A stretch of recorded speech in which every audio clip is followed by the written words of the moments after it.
दोस्तों, स्वागत है आपका एक नए क्लास में। सबसे ज्यादा जो कमेंट्स आ रहे थे, क्योंकि थर्ड सेमेस्टर की केमिस्ट्री बी डिकेडन पर लगातार कंटिन्यू कर दी है, तो नीचे बार बार कमेंट्स आ रहे थे कि सर जी थर्ड सेमेस्टर की फिजिक्स का कुछ कर लो, जूलॉजी बॉटनी का कुछ कर लो, हमारा क्या होगा। तो भाई आज फिजिक्स की सिलेबस एनालिसिस आपको देने वाले हैं और इस बात की गारंटी ले रहे हैं, भरोसा आपको दिला रहे हैं कि इस सिलेबस एनालिसिस को देखने के बाद आपको लगेगा अरे यार फालतू में डर रहे थे, सर जी तो हैं ही और थर्ड सेमेस्टर की फिजिक्स भी आराम से हो जाएगी। तो भैया आज लगातार कोशिश करने का प्रयास के साथ शुरू करते हैं थर्ड सेमेस्टर की फिजिक्स को। मेरे भाई, मेरे चंदा, मेरे अनमोल रतन, यहां पे देखिए जरा क्या लिखा हुआ है, इलेक्ट्रोमैग्नेटिक थ्योरी। अगर हम आपसे कहें कि भाई थर्ड सेमेस्टर की फिजिक्स कहने के लिए है, लेकिन सारा कंटेंट ट्वेल्थ वाला ही मिल जाएगा। ट्वेल्थ का मतलब क्या है, वही इलेक्ट्रिसिटी मिल जाएगी, वही मैग्नेट मिल जाएगी, वही लाइट जिसे अब ऑप्टिक्स कह देंगे, यानी वही प्रकाश मिल जाएगा, वही लेजर फिजिक्स मिल जाएगी, तो तुम्हें कैसा लगेगा। सर जी हमें यकीन नहीं हो रहा, बताओ। ले देखो भैया, सबसे पहली यूनिट क्या है, इलेक्ट्रोस्टैटिक्स। अभी हो सकता है अंग्रेजी में समझ में ना रहा, हिंदी में देखो यार, एक एक चीज बताते हैं आपको। आप तो कहोगे सर जी ये तो वही है, इलेक्ट्रिक चार्ज यानी आवेश। याद है आवेश का मात्रक कूलाम 12th क्लास में पढ़ा था। चार्ज डेंसिटी यानी आवेश घनत्व पढ़ रखा है।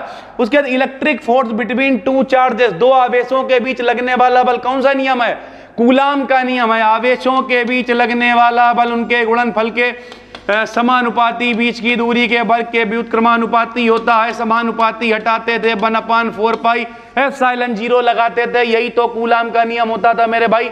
वही है मेरे भैया, वही general expression for electric field. विद्युत क्षेत्र क्या होता है, विद्युत क्षेत्र की तीव्रता क्या होती है, गॉस की प्रमेय याद करो मेरे भाई, फाई बराबर क्यू अपान एप्सिलॉन 0 हुआ करता था। यानी पहली यूनिट क्या है, इलेक्ट्रिसिटी, जो आपने पढ़ रखी है, सारा वही कुछ है भाई, कुछ भी यूनिक नहीं है, कुछ भी स्पेशल नहीं। लो दूसरी देख लो भाई, मैग्नेटोस्टैटिक्स क्या है, ये भी वही 12th वाला कंटेंट है। इलेक्ट्रिक करंट यानी विद्युत धारा क्या होती है, ठीक है। Magnetic force between two current elements, अगर दो धारावाही चालक हैं, याद करो 12th में पढ़ा था। एम्पियर की परिभाषा क्या होती है, एफ बराबर बिल साइन थीटा, लॉरेंस बल हो गया, सारी चीजें पढ़ रखी हैं। फ्लेमिंग के दाएं हाथ का नियम, बाएं हाथ का नियम, ये सब चीजें पढ़ रखी है ना 12th में, वही सब कुछ है। एम्पियर सर्किटल लॉ यानी एम्पियर का परिपथीय नियम क्या होता है। मैग्नेटिक वेक्टर पोटेंशियल यहाँ पे बहुत इंपॉर्टेंट है, मैग्नेटिक स्केलर पोटेंशियल बहुत इंपॉर्टेंट है।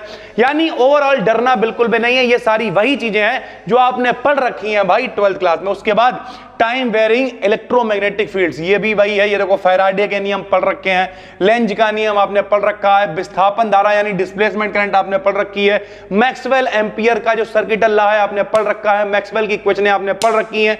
सर जी तो फिर इसमें नया क्या है, अबे वहां पे थोड़ा कम लेवल पे था, यहां लेवल थोड़ा बढ़ जाएगा, लेकिन चीजें उतनी ही आसान है और उतनी ही आराम से आप मेरे भाई कर पाओगे। इलेक्ट्रोमैग्नेटिक वेव्स, बिल्कुल ऐसे ही चैप्टर था। विद्युत चुंबकीय तरंगें, गामा रेस क्या होती हैं, एक्स रेस क्या होती हैं, रेडियो वेव्स क्या होती हैं, सब कुछ सुना हुआ है। विजिबल रेस क्या होती हैं, अल्ट्रावायलेट रेस क्या होती हैं, सब कुछ इसके अंदर पढ़ने को मिल जाएगा। तो ये हो जाएगा अपना भैया जो थर्ड सेमेस्टर की फिजिक्स है उसका पहला पार्ट भाई। इसमें क्या पढ़ोगे, इलेक्ट्रिसिटी पढ़ लोगे और मैग्नेट पढ़ लोगे, और इसी के सेकंड पार्ट में भैया पढ़ोगे फिजिकल ऑप्टिक्स एंड लेजर। लोगों को लगेगा अरे यार इलेक्ट्रिसिटी तो सुना है, मैग्नेट तो सुना है, ऑप्टिक्स ये कुछ बहुत कठिन लग रहा। नहीं, ऑप्टिक्स मतलब प्रकाश, जो तुमने लाइट पढ़ी, प्रकाश का परावर्तन, अपवर्तन, ध्रुवण, विवर्तन, अंग्रेजी में कहें तो पोलराइजेशन, रिफ्लेक्शन, रिफ्रैक्शन, सब सुन रखा है ना मेरे भाई, वही है। सबसे पहला क्या, इंटरफियरेंस। इंटरफियरेंस क्या होता है, चलो तुम लोग कमेंट करके बताना। व्यतिकरण यार पढ़ रखा है, कैसे व्यतिकरण होता है, ठीक है। उसके बाद विनाशी व्यतिकरण क्या होता था, संपोषी व्यतिकरण क्या होता था।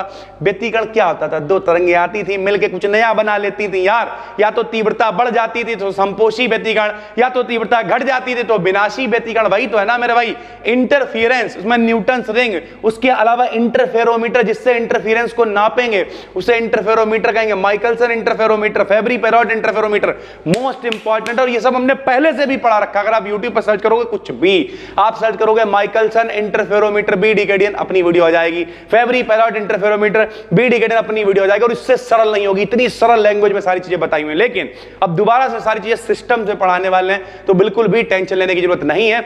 डेली ये जो अपना चैनल है बी डिकेडियन बीएससी, ज्यादातर इसमें जो एक्स्ट्रा सब्जेक्ट है, फिजिक्स है, बायोलॉजी है, ठीक है, इन सब का कंटेंट डालते रहते हैं। इस सब के लिए आपको टेलीग्राम पे बी डिकेडियन बीएससी चैनल ज्वाइन कर लेना, क्योंकि बीएससी का कोई भी कंटेंट हम किसी भी चैनल पर डालें वहीं पर शेयर कर दिया जाता है। प्योर निश वाला मेरा भाई चैनल है बी डिकेड बीएससी टेलीग्राम पे 50,000 से ज्यादा लोग वहां पे जुड़े हुए हैं, उससे जुड़ जाओ। कोई भी बीएससी की वीडियो आएगी वहां पे शेयर कर दी जाएगी। बाकी अपनी एप्लीकेशन है, आपको लगता है हम इतना इंतजार नहीं कर पाएंगे, ढूंढ नहीं पाएंगे, मान लूंगा तुम पढ़ा लोगे, तो भैया एप्लीकेशन पे कोर्स है सिर्फ 351 रुपए का, वहां पे सारा कंटेंट अपलोडेड है, पीडीएफ है, नोट्स हैं, सारी चीजें हैं। तो आप चाहो तो प्लस जो नई वीडियोस लाएंगे वो भी वहां पर अपलोडेड आपको मिल जाएंगी भाई।